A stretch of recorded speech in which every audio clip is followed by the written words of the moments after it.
Amin. Sekali lagi beri tepuk tangan buat Tuhan, saudara. Haleluya. Silakan duduk. Puji Tuhan. Saya tadi berpikir bahwa jemaat yang hadir hari ini sedikit. Ternyata tidak, karena banyak jemaat yang izin berlibur. Saya percaya Bapak Ibu yang ada di rumah juga diberkati oleh Tuhan hari ini. Kita akan belajar bersama-sama satu doa yang selalu dinyanyikan oleh orang Israel. Mazmur itu di Israel, saudara, dinyanyikan, tidak dibaca. Jadi ketika mereka membaca mazmur sambil menggerakkan badan, mereka bersenandung untuk semua kitab-kitab mazmur itu. Dan ada satu halel atau mazmur itu yang dinyanyikan setiap kali upacara pernikahan. Supaya ada berkat yang dirilis oleh Tuhan, oleh Elohim, dari sorga kepada pasangan yang menikah itu, dan kepada orang yang mendengarkan halel itu. Jadi bukan hanya mereka yang menikah yang mendapat berkat, tapi yang mendengarkan pujian itu. Kita akan belajar bersama-sama apa itu di dalam Mazmur pasal 127. Buka Alkitab saudara, dan kita akan melihat apa yang akan menjadi berkat buat kita dari nyanyian pernikahan. Mazmur 127. Ada 3 bagian dari Mazmur ini yang akan kita pelajari pagi ini. Pertama, kita akan melihat ayat yang pertama, ya, ayat 1. Dan itu adalah bagian yang pertama. Kita baca dulu ayat yang 1. Saudara yang di rumah juga buka Alkitab saudara, Mazmur 127. Kita melihat bagian pertama dari ayat 1. Halel orang Ibrani dalam upacara pernikahan. Kita baca sama-sama, 2, 3. Jikalau bukan Tuhan yang membangun rumah, sia-sia usaha orang yang membangunnya. Jikalau bukan Tuhan yang mengawal kota, sia-sialah pengawal berjaga-jaga. Saudara, di sini penulis kitab ini memberikan 2 ilustrasi yang sangat indah. Bahwa keluarga itu bukan hanya dibentuk, tapi harus dibangun. Pembentukan keluarga terjadi pada saat married. Disitulah starting point bagaimana keluarga mulai berjalan dalam bentuk yang baru. 2 orang yang berbeda, laki-laki dan perempuan, menyatukan kehidupan mereka. Dan di situ mereka mengalami satu fase baru. Akan memulai satu fase baru yang disebut dengan pembentukan keluarga. Dan di dalam pembentukan keluarga itu Abuna selalu mengajar bahwa kebahagiaan itu diciptakan, bukan dikejar. Kita tidak bisa mengejar kebahagiaan di dalam keluarga, nggak ada. Ya. Tapi kita menciptakan kebahagiaan di dalam keluarga itu. Oleh sebab itu kita sepakat dalam bagian yang pertama ini bahwa semua orang yang berada di dalam keluarga sebenarnya ambil bagian dan punya tanggung jawab untuk membangun rumah tangga. Jadi nggak bisa sepihak, nggak bisa hanya pihak laki-laki saja yang memiliki concern terhadap keluarganya, juga nggak bisa perempuan saja, tapi setiap elemen di dalam keluarga, suami, istri, dan anak. Ketika mereka ambil bagian untuk membentuk keluarga, di situ kebahagiaan tercipta. Makanya keluarga-keluarga banyak yang kacau. Dunia persilatan gonjang-ganjing, saudara. Kenapa? Karena elemen-elemen di dalam keluarga itu tidak merasa menjadi bagian di dalam keluarga. Pemazmur juga menjelaskan bahwa kota itu dipelihara dan dijaga melalui para pengawal yang menjaga kota. Coba lihat ya, kita ulang membaca ayat yang pertama. Jikalau bukan Tuhan yang membangun rumah, sia-sialah usaha orang yang membangunnya.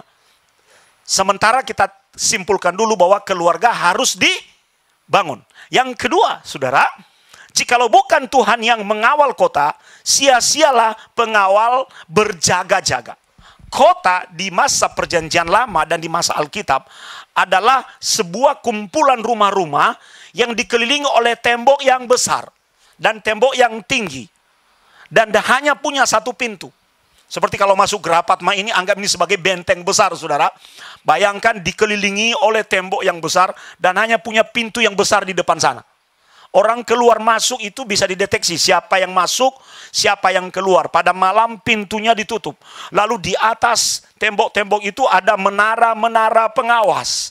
Tujuannya apa? Untuk menjaga keamanan kota. Kalau kota aman, maka orang di dalam kota juga akan aman. Artinya apa? Kalau kota aman, maka orang yang di dalam rumah, siapa yang ada di dalam rumah? Keluarga juga akan aman. Jadi dapat kita ambil kesimpulan, di dalam bagian yang pertama ini, keluarga itu harus dibangun. Amin. Kota harus dijaga. Amin. Kalau kota tidak dijaga, dahulu saudara, kalau kita mau menaklukkan sebuah kota, maka kita akan mengepung kota itu, memutus jalur distribusi makanan, jalur distribusi barang. Karena kan hanya satu pintu toh. Jadi kalau pintunya kita jaga, orang yang dagang dari luar nggak bisa masuk. Lama-lama orang yang ada di dalam akan kehabisan stok makanan. Di situ mereka lemah, maka mereka akan bisa dengan mudah ditaklukkan. Itulah sebabnya kota harus dijaga supaya kota tetap aman. Itulah sebabnya keluarga harus dijaga, harus dibangun supaya keluarga itu tidak tercerai-berai, saudara. Inti dari sebuah keluarga adalah kesatuan.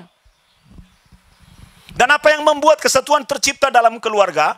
Ketika setiap elemen di dalam keluarga itu menjadi bagian yang saling memelihara ikatan. Kalau orang-orang di dalam sebuah kota, warga di dalam sebuah kota, saling benci satu dengan yang lain, saling menghancurkan. Mungkin kita memiliki kekuatan penjaga yang hebat, tapi kita bisa hancur dari dalam. Saudara mengerti maksud Abuna? Keluarga juga bisa hancur dari dalam. Apa yang membuat semuanya ini menjadi hancur? Karena Tuhan tidak terlibat di dalam keluarga itu. Mengapa ikatan-ikatan dalam keluarga menjadi longgar?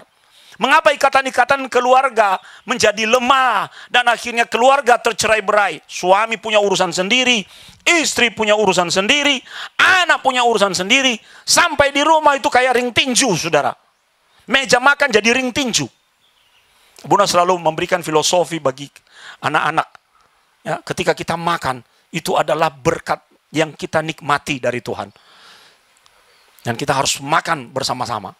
Kita harus nikmati itu.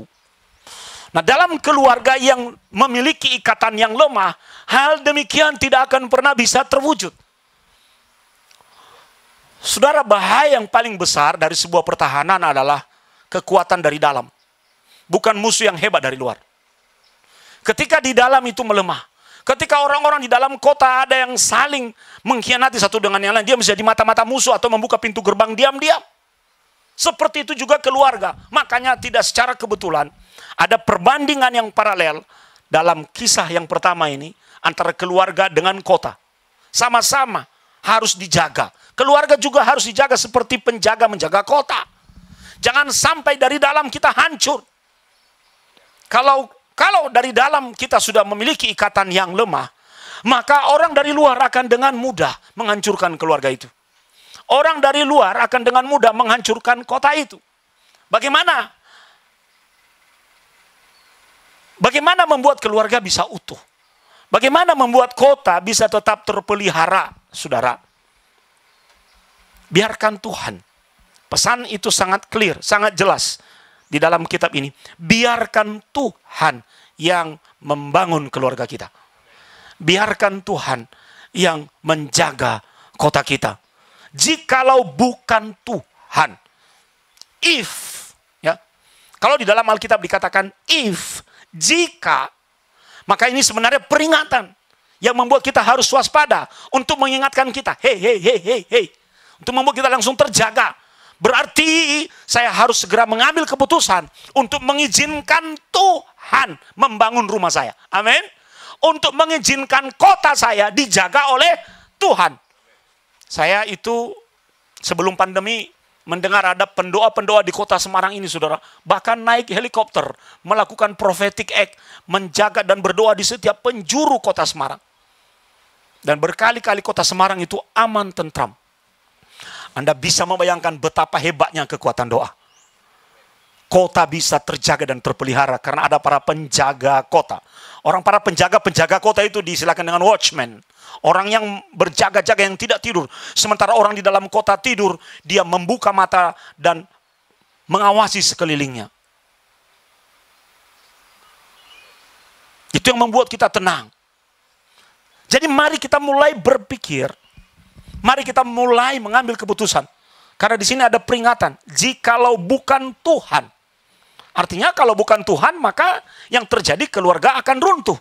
Kota akan dengan mudah hancur dari dalam. Tapi sebaliknya, jika Tuhan, makanya di situ ada kata if. Jadi pilihan sebenarnya di tangan kita. Kita mau membiarkan keluarga kita hancur diberkati, kita mau membiarkan kota kita hancur diberkati, itu pilihan ada di tangan kita kok saudara.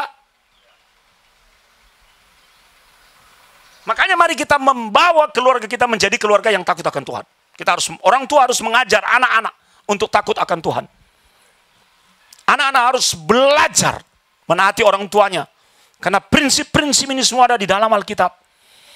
Ketika kita membangun keluarga di dalam doa, wah, keluarga itu akan menjadi kokoh. Dan ketika keluarga demi keluarga menjadi kokoh, kota itu akan aman. Karena apa? Karena dalam definisi ilmu sosiologi, keluarga adalah unit terkecil dari masyarakat. Dan kota dihuni oleh masyarakat. Kota dibentuk oleh struktur tatanan sosial dari masyarakat. Jadi kalau keluarga diberkati, maka kota pasti diberkati. Kalau keluarga takut akan Tuhan, maka kota juga pasti akan dijaga oleh Tuhan. Jikalau bukan Tuhan yang membangun rumah, maka sia-sialah usaha orang membangunnya. Kata sia-sia di situ artinya seperti ini. Kita udah bangun, runtuh lagi. Kita udah bangun lagi, udah keluarkan biaya untuk beli batu bata, beli semen, ya, seperti itu, saudara. Runtuh lagi. Jadi seperti orang, pernah melihat orang yang jalan, apa itu nama olahraga yang jalan di tempat itu? Apa pakai alat itu apa? Treadmill. Gitu. Energi dikeluarkan, apakah dia berpindah tempat? Enggak. Itu yang disebut dengan sia-sia. Kalau Tuhan tidak ada di dalam keluarga, mungkin kita dapat uang banyak. 1M, 2M, 1 triliun. Tapi kita menampungnya di sebuah tempat yang bolong. Dia akan terus keluar. Kenapa? Karena kita mengandalkan kekuatan kita. Pengandalan akan diri. Orang Israel sangat memahami. Dan saya percaya itu pun harus menjadi bagian dari pemahaman kita. Bahwa Tuhan itu digambarkan sebagai penjaga Israel yang tidak tertidur. A watchman. Pribadi yang tidak akan tertidur, yang selalu menjaga barisan depan, barisan belakang, kiri dan kanan kita. Yang selalu berawas-awas atas kita. Karena manusia itu adalah pribadi yang selalu lengah. Dia tidak bisa 100% waspada. Nah, Tuhan yang tidak tertidur. Makanya dikatakan, kita punya Elohim, Allah penjaga Israel yang tidak tertidur bagi kita. Kenapa? Karena dia kita libatkan. Oleh sebab itu betapa penting disebut dengan mezbah doa di dalam keluarga. Suami istri bergandengan, anak orang tua bergandengan, berdoa bersama-sama. Tanpa Anda sadari, saudara, itu sebenarnya bukan rutinitas. Tanpa Anda sadari, ada benteng-benteng yang kokoh, yang tidak kelihatan. Yang menjaga hidup saudara. Menjaga bisnismu, menjaga pekerjaanmu. Anda menjadi seperti kota yang susah ditembus dari luar dan tidak akan pecah dari dalam. Karena Tuhan terlibat. Kita harus waspada. Hari-hari ini, gerakan pengabaian terhadap Tuhan itu merajalela di mana-mana. Kenapa? Karena orang semakin pintar. Orang semakin cerdas. Sekarang kita bisa berkomunikasi menggunakan teknologi. Bisa tahu isi hati orang menggunakan teknologi loh. Seperti sekarang, ibadah ada 2 di tempat ini. Di sini dan yang ada di rumah. Ini semua karena teknologi. Lama-kelamaan, kita akhirnya kehilangan rasa terhadap kekuatan supernatural yang tidak terlihat, yaitu Tuhan. Kenapa? Karena kita lebih mengandalkan apa yang terlihat. Kan terlihat toh?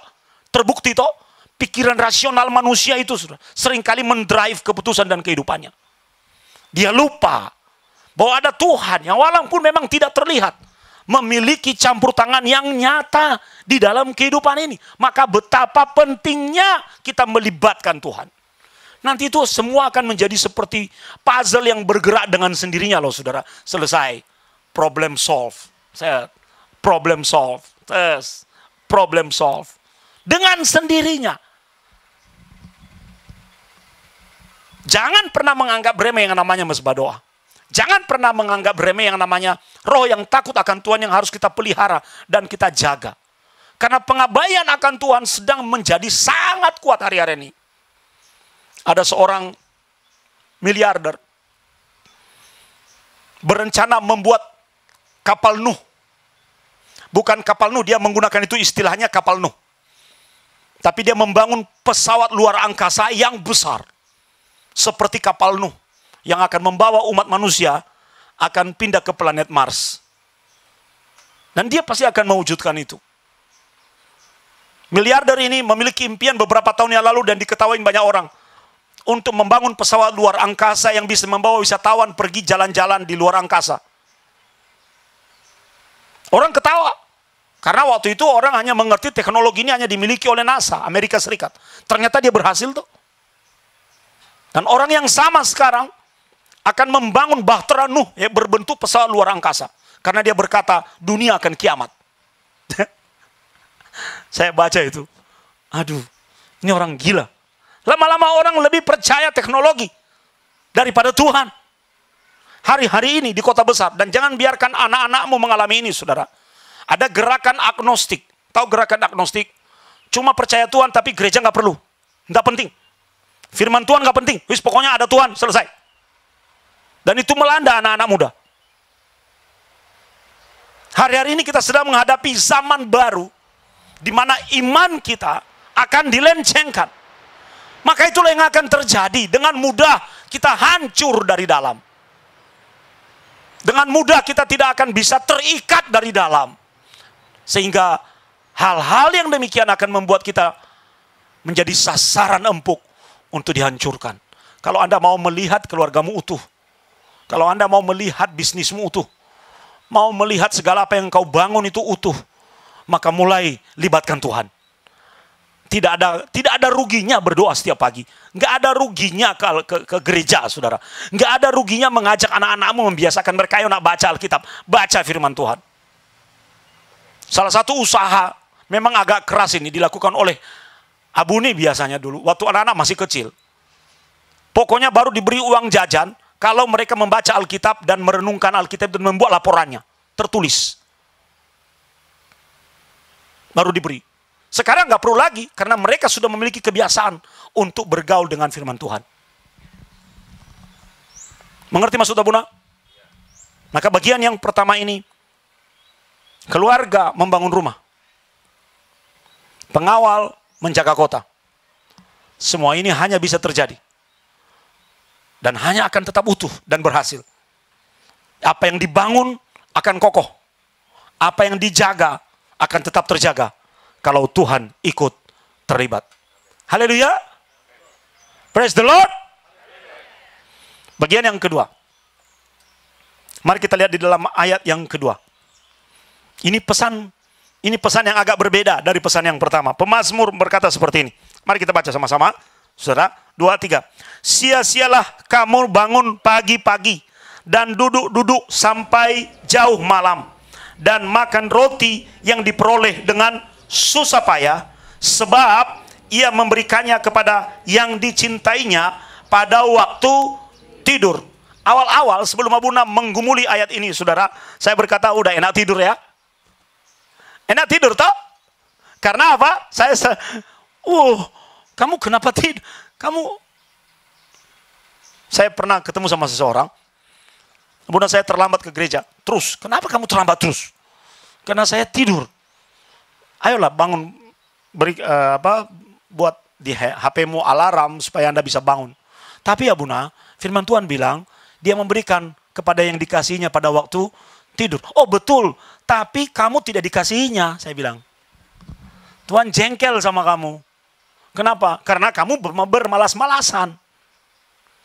Firman ini tidak bisa kita terjemahkan untuk do nothing. Untuk tidak ngapa-ngapain, untuk tidak melakukan apapun. Tidak boleh diterjemahkan seperti itu. Justru firman ini kebalikannya. Tuhan mendukung dan senang terhadap setiap usaha anak-anaknya yang bekerja keras dalam kehidupan ini. Amin. Bahkan Tuhan di dalam kitab Amsal memberikan contoh kepada kita bahwa kita perlu belajar dari semut. Bahkan kita juga perlu belajar dari burung. Tuhan pelihara burung itu. Kenapa, saudara? Bukan karena dia burung, tapi dia bekerja keluar pagi hari dan kembali malam hari ke sarangnya. Dia melakukan sesuatu.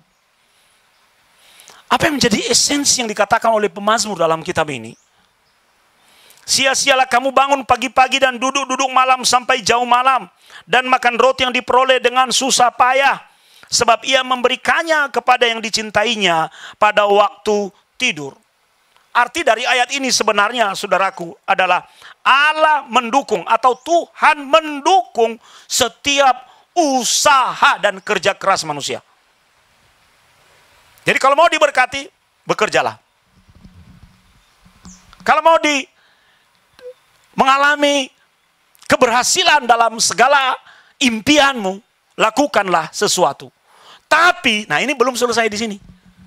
Tapi yang namanya bekerja itu selalu ada batasannya. Ada waktu untuk bekerja dan ada waktu untuk istirahat. Ya, ini yang dimaksudkan Tuhan di sini.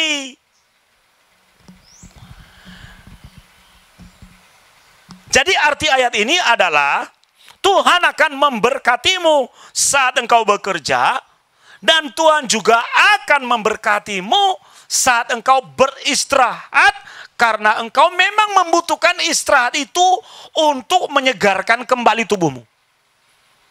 Salah satu doa Abuna yang tidak pernah lalai saya ucapkan, Tuhan, bangunkan kami besok pagi dengan tubuh yang sehat dan segar, supaya kami bisa melihat kembali matahari, karena firman-Mu berkata, matahari baru, berkat Tuhan juga baru.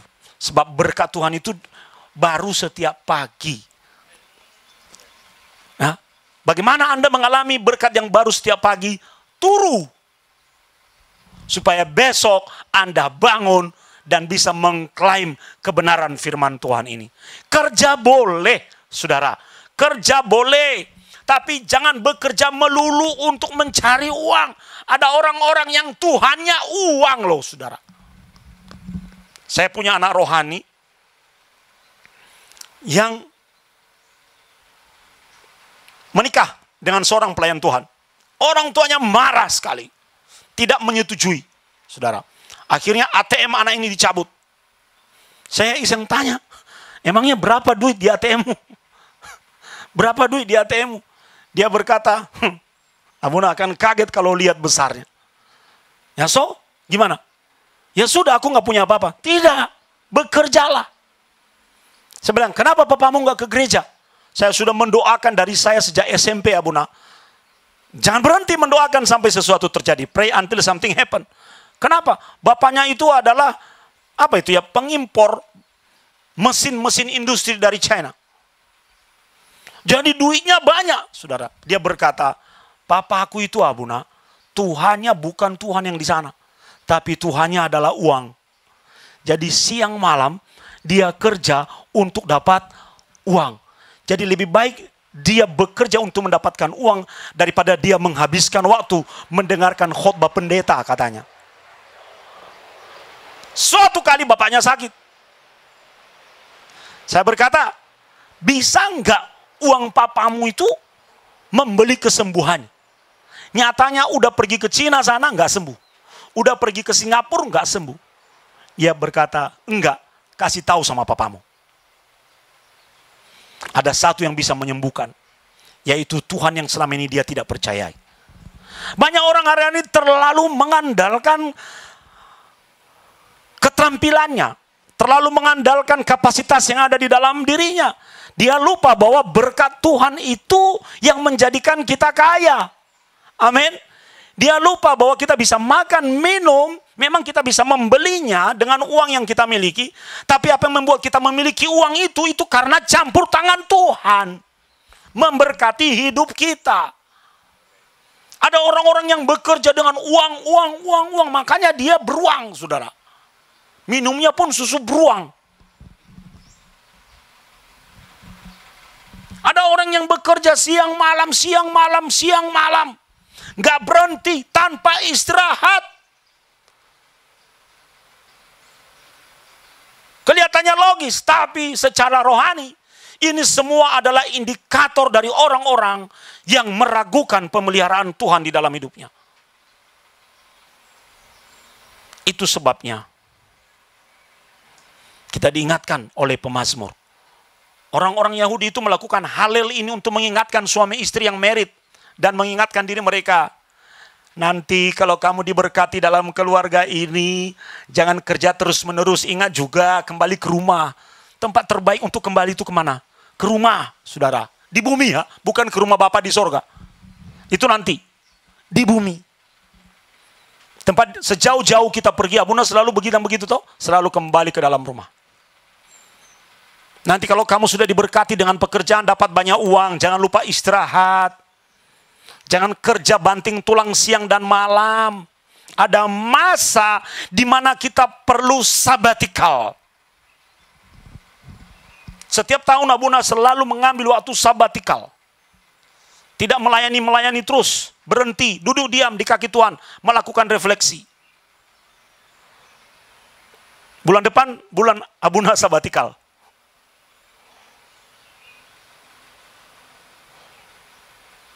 Duduk diam artinya melakukan rekoleksi di hadapan Tuhan, cari wajah Tuhan kembali.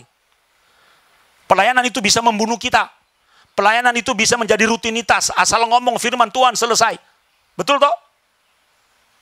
Seorang hamba Tuhan harus merecycling hidupnya kembali. Didaur ulang, supaya cintanya kepada Tuhan tidak berkurang. Hubungannya dengan Tuhan tidak berkurang.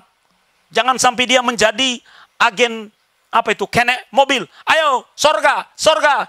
Orang naik ke atas mobilnya, yang naik ke mobil masuk sorga. Saudara, karena sopirnya ugal-ugalan. Dia nggak ngapa-ngapain, ketinggalan. Jangan sampai pendeta yang seperti itu. Makanya kita perlu sabatikal. Dalam pekerjaan kita perlu sabatikal. Ngomong-ngomong tentang sabatikal, saya agak was-was. Karena dalam 1 minggu ini semua jemaat pada WA, Abuna izin tidak hadir ke gereja, Kamu kemana? Liburan. Kamu kemana? Takut lewat jalan tol nanti macet nggak bisa pulang. Oke, sabatikal saya bilang, saudara. Ini Pak Paulus jauh-jauh dari Jogja untuk ibu ikut ibadah kita hari ini. Ya, kita yang dekat-dekat dengan Semarang. Istirahat itu penting untuk menyegarkan kembali tubuh kita. Dan Tuhan berkata, selama kamu tidur, disitulah aku akan bekerja diam-diam. Haleluya. Di situ aku bekerja diam-diam. Lah kalau kita kerja di saat kita tidur, seharusnya kita tidur, bagaimana Tuhan bisa bekerja? Dia berkata, seharusnya aku bekerja, tapi malam ini kamu masih kerja. Ya sudah, sono kerja. Makanya dikatakan, sebab ia memberikannya kepada yang dicintainya waktu tidur. Kalau kita memiliki roh yang takut akan Tuhan, maka Tuhan akan sayang kita. Tuhan akan cinta kita. Dan dia memberikan ketika kita tidak bekerja. Ketika kita bangun besok. Tidak kerja karena apa? Istirahat. Besok ketika kita bangun, kita lihat ternyata dalam 12 jam kita tidur itu, ada banyak hal yang sudah dibereskan oleh Tuhan. Makanya dikatakan, kesusahan hari ini, biarlah selesai hari ini, sudah tidur. Tuhan bekerja diam-diam. Katakan, Tuhan bekerja diam-diam. Itu terjadi karena Tuhan melakukannya bagi orang yang percaya kepadanya. Itu terjadi karena dia bekerja diam-diam dan tidak pernah memberitahukan kepada kita seperti iman tumbuh itu kan, iman itu tumbuh tidak kelihatan. Tapi tiba-tiba udah menjadi besar, kuat dan kokoh. Seperti itu pola kerja Tuhan. Coba kita lihat di dalam 1 Korintus pasal 2 ayat 9. 1 Korintus pasal 2 ayat yang ke-9. Saya sangat senang ayat ini. Abuna senang sekali ayat ini. Suatu kali Abuna bergumul untuk punya rumah. Karena masih berada di Pondok Mertua Indah. Ya, PMI. Nggak enak kalau di Pondok Mertua Indah, saudara.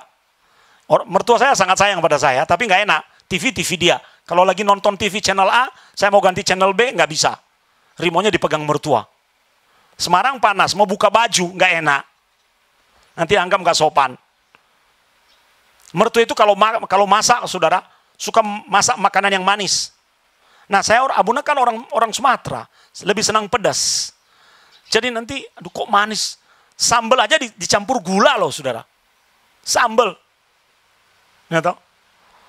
Nanti istri saya ditanyain sama mertua, Sony udah makan belum? Belum. Oh, sudah tak masakin. Mertua saya juga gitu, saudara.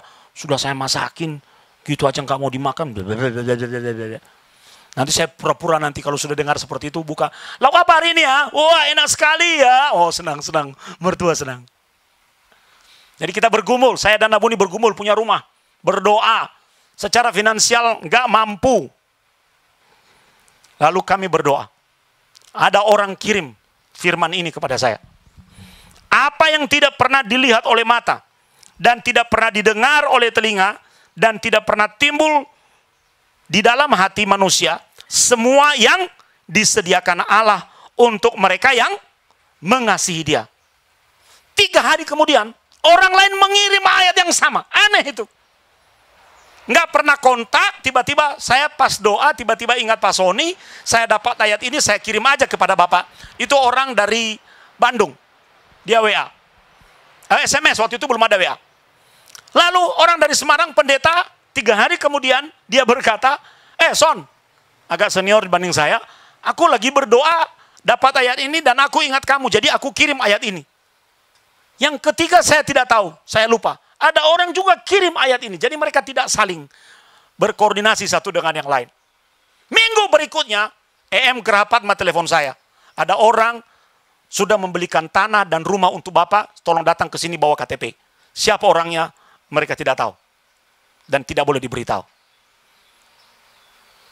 Apa yang tidak pernah dilihat oleh mata. Makanya awal-awal Abuna pindah Gerapatma, cari pendeta Sony nggak ketemu. Nggak ketemu. Tapi coba cari pendeta hadiah. Oh langsung, Satpam tahu KB. Pendeta hadiah, oh itu tuh, Pak Sony. Dan rumah itu yang kami tempati sampai dengan hari ini. Ini menjadi bukti, pembenaran, bukti bahwa ayat ini berkuasa. Maka imanilah, saya sedang transfer iman kepada saudara loh saudara. Ketika Allah bekerja, dia berikan kepadamu apa yang tidak pernah engkau bayangkan. Dilihat oleh mata engkau bayangkan loh saudara. Tidak timbul dari dalam hatimu, dia berikan lebih dari bahkan dari apa yang Anda inginkan. Kita melongo yang benar. Waktu itu ada suara toke. Suruh datang ke Gerapatma. Bapak bawa KTP. Saya bilang, kan kita sudah pernah di pameran di Simpang 5. Di pameran Simpang 5 itu kan kami melakukan prophetic act, saudara. Isi buku tamu. Buku, ayo mah kita tulis saja. Pameran Gerapatma. Nama Sony Eliza Luku. Masih alamat rumah mertua, nomor telepon. Jadi saya berpikir, jangan-jangan EM-nya telepon untuk memfollow apa. Ada kredit lah, ada kesempatan begini-begini.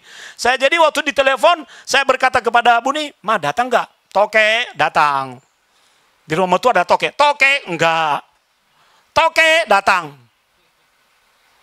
Toke, enggak. Terakhir pokoknya tokenya saya ingat, enggak. Terus Abuni bilang, Pak datang aja Pak. Dari Tirtoyoso saudara ke Gerapatma. Jauh waktu itu. Naik motor.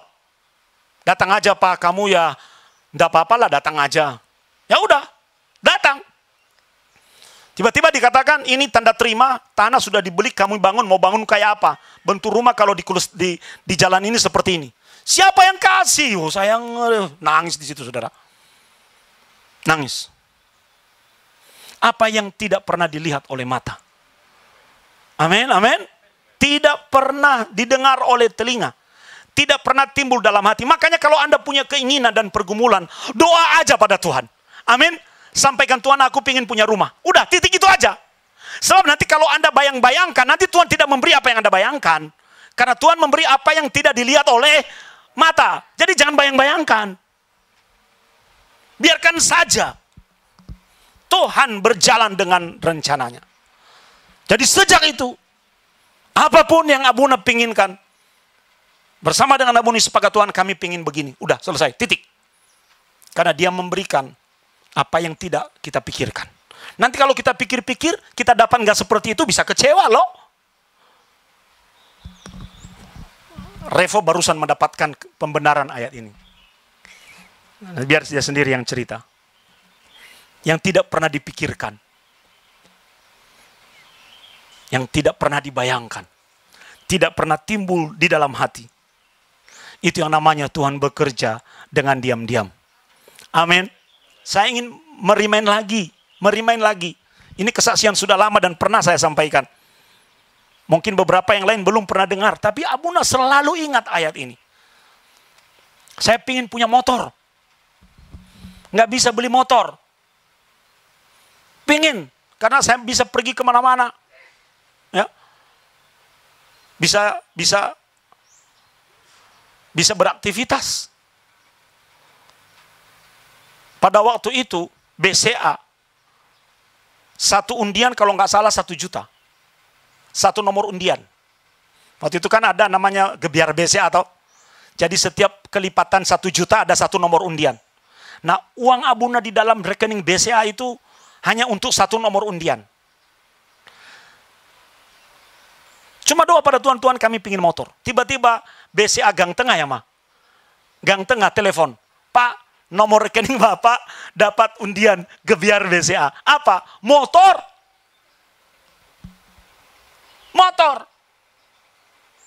Jadi indah sekali. Cara Tuhan memberikan kepada kita diam-diam. Saya langsung datang, semangat berangkat. Langsung saya dikerumuni orang-orang. Bapak mau jual nggak? Enggak. Jual. Karena katanya, loh kenapa langsung tanya begitu? Karena biasanya orang dapat gebiar BCA langsung jual. Kan Bapak dapat cashnya. Enggak, saya mau pakai sendiri. Dapat motor. Jadi Abuna ini selalu diikuti oleh berkat. Amin. Rahasianya bukan karena saya punya koin gober bebek itu. Bukan. Rahasianya adalah mengandalkan Tuhan. Dimanapun kita pergi, berkat mengejar kita. Jadi dalam hidup ini jangan kejar berkat. Lakukan saja bagianmu, berkat mengejarmu. Enak toh? Ini sudah mulai selesai musim pandemi. Saya berdoa, Tuhan, saya udah kangen ke Israel. Kangen. Udah 2 tahun gak kemana-mana.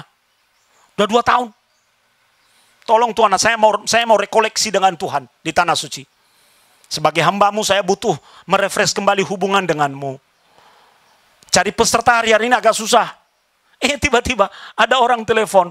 Pak Sony, ya boleh bawa rombongan saya ke Israel. Oh ya, rombongan perusahaan seluruh Indonesia.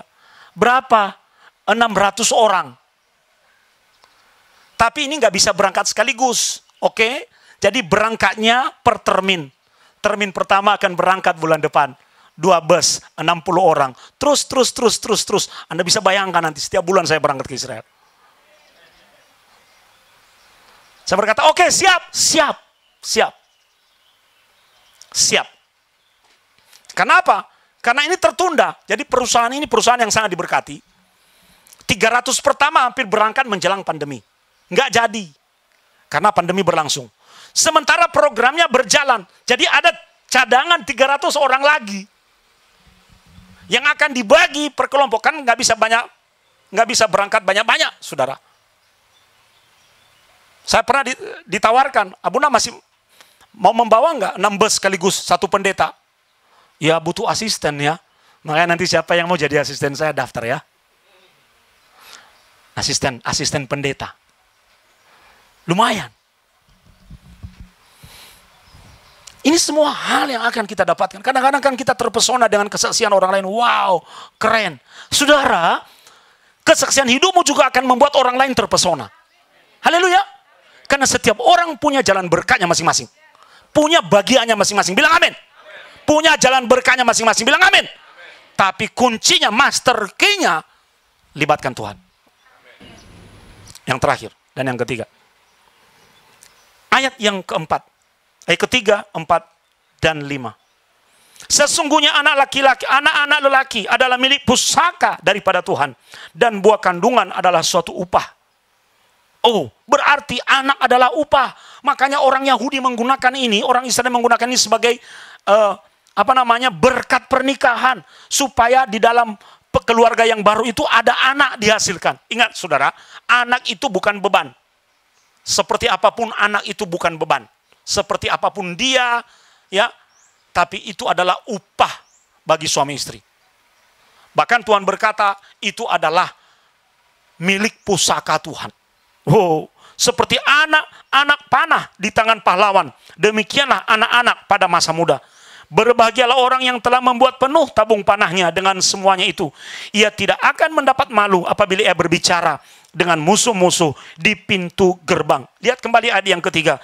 Sesungguhnya anak-anak lelaki adalah milik pusaka daripada Tuhan, dan buah kandungan adalah suatu upah. Jangan jengkel ya kalau Anda anak perempuan ya.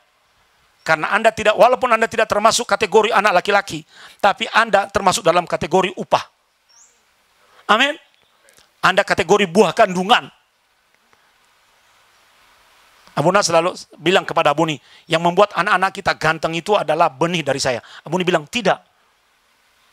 Yang benar adalah buah kandungan. Dan itu kandungan-kandunganku. Jadi buah kandunganku lah yang menentukan mereka seperti itu. Wah. Gantian pendetanya karena menguasai firman nggak mau menyerah, saudara. Saya berkata, makanan enak kan bukan karena kuali, karena bumbu yang masuk dalam kuali. Gitu. Mau kualinya di tangan apapun, kalau kokinya piawai mencampur bumbu, ya bumbunya dari papa, mama cuma kualinya. Tidak alkitabiah katanya. Buah kandungan. Ini bahaya kalau dia udah mulai ketawa model begini, bahaya. Anak bunda yang satu ini, anak berikutnya. Tidak ada yang mustahil. Ini gereja Tuhan. Istrinya dengar di rumah. Saudara, anak itu bukan beban. Haleluya. Anak itu berkat. Ada anak-anak, ada orang tua yang menolak anaknya. Karena kekurangan demi anak itu. Sak jelek-jelek itu anakmu. Itu adalah berkat yang Tuhan berikan kepadamu. Dan melalui jalan itu Anda menerima sebuah legasi. Keluarga yang baru diingatkan oleh jamaah. Nanti kalau kamu punya anak, Anda sedang berada dalam jalur legasi Tuhan. Anda kalau berada dalam jalur legasi Tuhan itu, saudara, seperti membuka dokumen yang digulung dan dilihat, namamu ada di situ enggak? Sebagai pewaris. Haleluya. Mari bapak-bapak mulai berdoa buat anak-anaknya. Makanya saya suruh Revo, cepat cari cewek, cari pacar. Kita lamar. Sampai sekarang belum dapat, Pak. Ya gimana caranya? Tapi sekarang dia udah pintar. Dia mau sekolah lagi. Jadi karena dia sudah mau sekolah lagi ya, saya tidak ngejar-ngejar lagi. Tapi saya berkata, sekolah berapa lama? 2 tahun. Setelah itu langsung merit. Nggak usah cinta-cintaan, nanti cinta itu langsung dalam keluarga. Abraham sama Sarah kan pacaran enggak? Enggak.